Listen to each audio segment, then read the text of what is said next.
अस्सलाम वालेकुम। आज बात करते हैं एक इंडियन एक्टर के ऊपर। Indian actor Randeep Hooda. उसकी फ़िल्में शायद आपने देखी हों। मैंने भी चंद एक फ़िल्में उसकी देखी हैं और काफ़ी अच्छा एक्टर है। उसकी एक्टिंग काफ़ी लाजवाब होती है और वो बंदा, उसका जो बात करने का अंदाज़ है वो काफ़ी हैरत अंगेज़ किस्म का है, मतलब कि लोगों को अपनी तरफ खींचता है।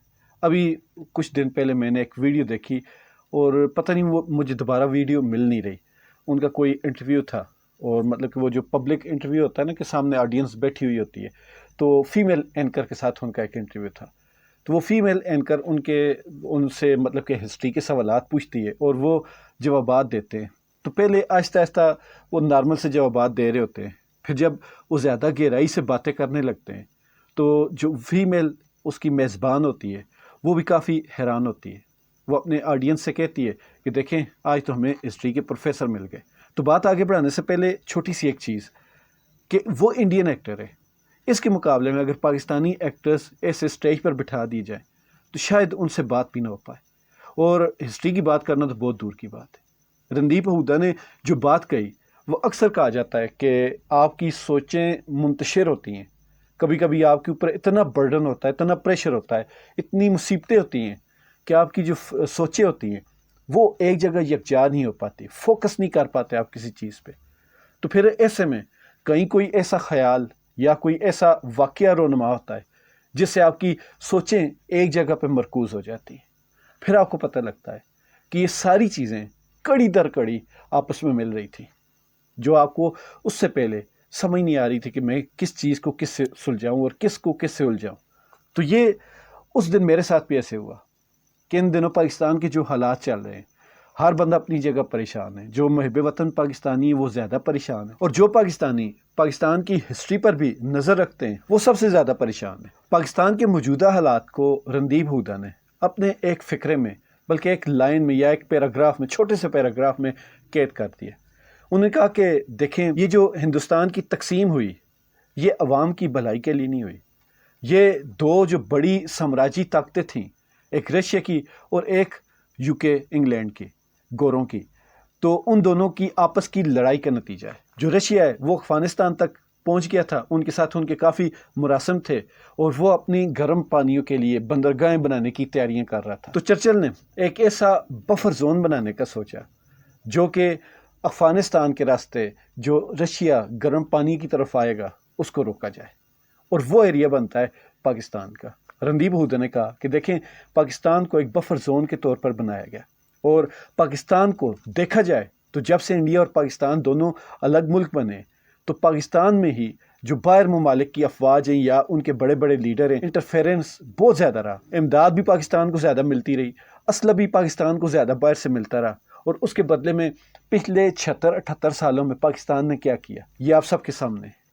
तो मतलब ये हुआ कि जिस तरह इमरान खान की रजीम चेंज के बाद हमें पता लगा कि इमरान खान के साथ बहुत बड़े बड़े धोखे हुए, तो यकीन माने ऐसे ही बड़े बड़े धोखे उस वक्त कायद आज़म मोहम्मद अली जिन्ना के साथ भी हुए।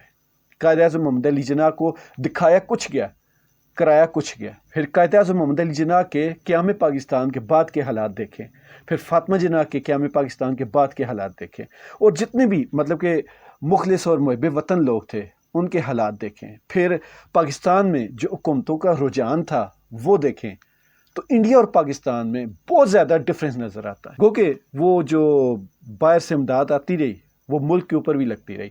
यही वजह थी कि पाकिस्तानी इंडियन अवाम से ज़्यादा खुशहाल हो गए। लेकिन जो मुल्की लेवल पर जो मजमूई तौर पर एक चीज़ का नुकसान हुआ वो ये था कि हमारे यहाँ जमहूरियत नहीं बनी, और जो थोड़ी बहुत जमहूरियत थी भी उसका मजमू अगर देखा जाए तो वो सिर्फ और सिर्फ बदमाशी थी। यकीन माने इसकी जितनी तहकीक मैंने की और भी अगर आगे करते जाएं, आप लोग भी करें, तो आपको बहुत हैरत अंगेज़ चीज़ें नज़र आएंगी। पाकिस्तान की अफवाज का पहला जो जनरल था वो जनरल गेसी था, गोरा ही था, और वो एट ए टाइम इंडियन फौज का भी आर्मी चीफ था और पाकिस्तानी फौज का भी आर्मी चीफ था। वो जो कहते हैं ना, इन बिटवीन द लाइन्स, उस टाइप का। तो पाकिस्तान के साथ शुरू में ही बड़े बड़े हाथ हुए, और पाकिस्तानी कौम के साथ हाथ करने वालों ने इस कौम के साथ भी हाथ किया। और इसका एक और बड़ा सबूत है कि पाकिस्तान में कितनी बार आइन टूटा, पाकिस्तान में कितने बड़े बड़े वाक़यात हुए, लेकिन कभी भी बाहर की मुदाखलत नहीं देखी गई। उल्टा जिन्होंने आइन तोड़ा उनकी सपोर्ट ही मिली। ये बहुत सारे वाक़यात हैं, मैं इसमें वो वाक़यात दोहरा कर یہ ویلاگ لمبا نہیں کرنا چاہتا، لیکن آپ خود سوچیں، تحقیق کریں کہ پاکستان میں کتنی بار آئین ٹوٹا اور اس ٹوٹے آئین کو توڑنے والوں کو سپورٹ کن کن ممالک نے کیا، تو یہ سب کچھ آپ کے سامنے ہو جائے گا۔ اور پاکستان میں جمہوریت کے نام پر جب بھی کسی نے آواز اٹھائی، وہ مشکل میں مصیبتوں میں آ گیا، لیکن اس کے حق میں کبھی بھی باہر سے آواز نہیں آئی۔ ہاں، کوئی پاکستان کے بھلے کے لیے کوئی کام کرے، جیسے عمران خان نے اپنے دور حکومت میں بہت بڑے بڑے انیشیٹو لینے کی کوشش کی تھی، لیکن یہ جو این جی اوز ہیں، جو یہ پیڈ این جی اوز ہوتی ہیں اور جو نام نہاد لفافی ٹائپ کے صحافی ہوتے ہیں، تو اس ٹائپ کے لوگ بار بار احتجاج کرتے تھے کہ یہ عوام کے ساتھ ظلم ہو رہا ہے، عوام کی آواز دبانے کی کوشش کی جا رہی ہے، اور یہ آزادی رائے کے اوپر ڈاکہ ہے، یا پھر مظلوم جو لوگ ہیں ان کا حق دبایا جا رہا ہے۔ تو یہ بہت سارے ڈرامے آپ نے دیکھیں، ابھی ریسنٹلی دیکھیں، اور وہی ساری چیزیں اس سے ڈبل اس قوم کے اوپر ظلم ہو رہا ہے، لیکن ان دنوں آپ کو نہ کوئی این جی او نظر آئے گی، نہ کوئی باہر ممالک، کوئی بھی ملک ایسا ہوگا جو آواز اٹھاتے آپ کو نظر آئے، بلکہ سارے ممالک، یہ پوری دنیا کو پتہ ہے کہ الیکشن چوری ہوئے، لیکن اس کے باوجود جتنے بھی ممالک ہیں، جہاں بھی یہ سارے لوگ جاتے ہیں، یہ ڈیلیگیشن جاتا ہے سرکاری، تو ان کی آؤ ہوتی ہے۔ بظاہر دیکھیں، آپ نہ مانیں، لیکن ہو تو رہی ہے نا۔ حالانکہ ہونا یہ چاہیے تھا، ان ممالک میں کوئی بندہ اس لیول کا کرپٹ ہو، یا اس لیول کی دھاندلی کر رہا ہو، یا اس لیول کا مشکوک ہو، اگر ہم مارجن دیں تو مشکوک کہہ سکتے ہیں، مشکوک ہو تو اس کو بھی اس طرح ریاستی پروٹوکول نہیں ملتا، تو ان کو کیوں مل رہا ہے؟ وجہ صاف ظاہر ہے کہ پاکستان ایک ملک نہیں، دو بڑی طاقتوں کے بیچ کا بفر زون ہے۔ خوش رہیں، ایمان والی زندگی پائیں۔ اللہ تعالی ہم سب کا حامی ناصر ہو۔